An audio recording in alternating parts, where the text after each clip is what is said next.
And typically, discussions on tax planning and coin laundries revolve around one thing, and that is depreciation. You can write off assets called either Section 179 write-off. You can use what's called bonus depreciation, which is effectively the same thing. It's writing off your assets. Or you can depreciate your assets. The life of coin laundry assets is generally 5 years on equipment. And for leasehold improvements, you're into a longer life. So, but typically, most of what you get will be equipment. When you buy a store, people make the mistake. 99% of the clients I've dealt with make the mistake and put down that they're buying leasehold improvements. You can't buy a leasehold improvement. By operation of law, they belong to the landlord. So how could you buy something that doesn't belong to the seller? So that's wrong. However, you could have something called a leasehold interest, where you value the ability to occupy those premises.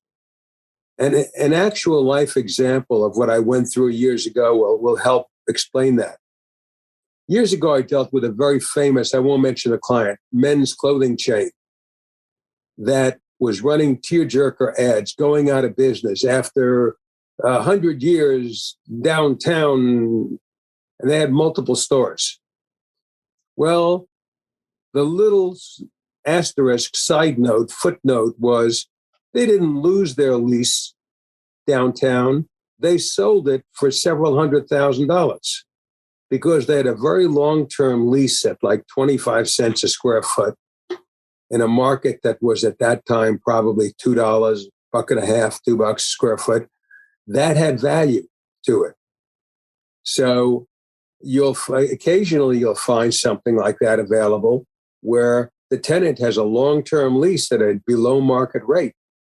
So when you buy a store, to the extent that the sewer hookup fees have been paid already, and a lot of you have the dryer curtain walls, you have the bulkheads, you really have, to the person who paid for it, there were leasehold improvements. To you as the buyer of a store, you probably have a leasehold interest, which is an intangible because you can't touch it, but it still has tremendous value. Now, if you take a leasehold interest, you write that off over the life of the lease. So now the IRS controversy in that is the IRS wants you to include options if there's a reasonable expectation that the options will be exercised. So you could have a situation where it's a substantial period of time. I usually take the position that it is more akin to a what's called a Section 197 intangible, which has a 15-year life. It's similar to goodwill. And no, that's not the fastest write-off in the world because you get 5-year write-off on equipment. But it's not too shabby either. Mm-hmm. It's a decent, and if the laundry owner looks at his or her own tax situation, they'll see whether or not they have a strong appetite for write-offs. Many of them don't. And in the last few years, I've had clients who realized that they had made a mistake. They had done their damnedest to zero out their income every year, taxable income. And then they woke up and said, gee, we're approaching age 62 or 65. We don't have the earnings years for Social Security purposes. So we're not going to get diddly squat. Can you show income? I must have like 5 clients a year who ask that, which is the antithesis of what you would think. So they're willing to pay more to get that income. And by the way, Social Security is based on your 35 highest earning years. So before I practiced what I preached, when I had my own stores, I zeroed out a few of those years. And years later, I said, boy, I probably made a mistake because I've got 0 in those years. So I scurried to add some higher income years to ensure that 35 years would be the max. So you want to be careful. Yes, you can save on income tax, but you may have other reasons or concerns for showing some income. Yeah. Yeah. And I mean, I love that you're talking through all of that because number one, I think a lot of people probably have never even heard of a leasehold interest.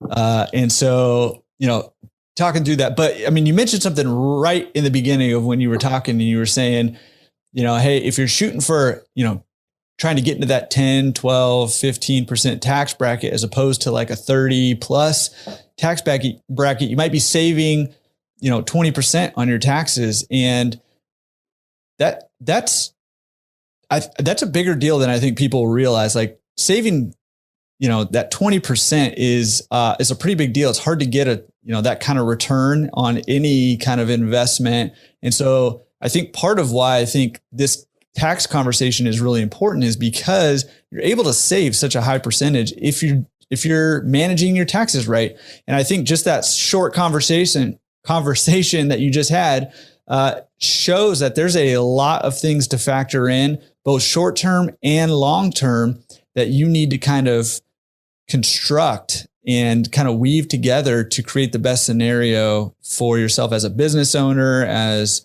whether you're an employee or whatever. There's a lot that goes into all that.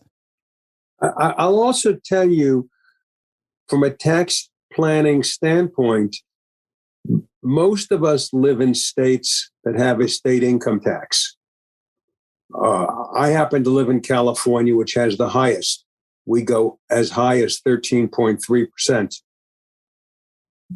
If you do adequate tax planning, you can have your cake and eat it too. You could leave income on the table to qualify for Social Security, but adopt a different tax strategy for state purposes where you're writing off the assets faster. And it may pay to do that so that you're paying less in state income tax, especially in an era when state income taxes are effectively not deductible. You're now under the tax laws as exists today, the first $10,000 of state and local income taxes is deductible, and that includes real estate property tax. Anything over that is not deductible. So you may want to have different systems for the federal and for California, different methodology. Yeah. Well, as a fellow resident of California, I feel the high state tax pain that everybody else around here feels, and just figuring out. I mean, having the cake and eat it too, and kind of weaving through all that. I mean, it's why I always recommend consulting clients and stuff. Hey, talk to a good CPA who understands, particularly for business owners, who understands good tax law, is going to help you construct something like that. And we'll give people an opportunity to figure out how they can contact you here in a little bit. The concept of depreciation recapture. People talk about, well, they were sold a store, I've got a huge capital gain. They don't realize that that is not true. Capital gain is only the portion that's taxed at the very favorable rate. The government says, if you wrote off depreciation over the course of the years, then we expect you to pay that back, recognize when you sell that business or that equipment, to recognize that depreciation at ordinary tax rates, and anything that remains, you can recognize at capital gains rates. And a way in tax planning to minimize that is the recognition of depreciation recapture is deemed to be the lesser of the depreciation that you took previously or the gain on the asset. By simply reducing the sales price on what is attributable to those assets that had the depreciation, you can control the amount of recapture. I realize this is heavy stuff and highly complicated, but what it says is to do your planning. There was a famous commercial on the radio here in Los Angeles about 40 years ago from a company, Brentwood Savings, that said 50% of smart is knowing what you're dumb at. And that's still true. You need to know when to get help, when you can turn to someone who knows more and leave it in their hands. So that's a smart way to go. You can control your tax destiny. Yeah, that's huge. And I mean, I think it's so big, right? It's because the depreciation, right, is a huge perk. It's why a lot of people buy laundromats, frankly, is for that depreciation that and tax advantage that they get from that depreciation. However, it's not free money, right? That does need to be paid back. And from my understanding, and correct me, you'll know better than me, but 1031 exchanges no longer apply to businesses, properties only now. Is that correct? That's correct.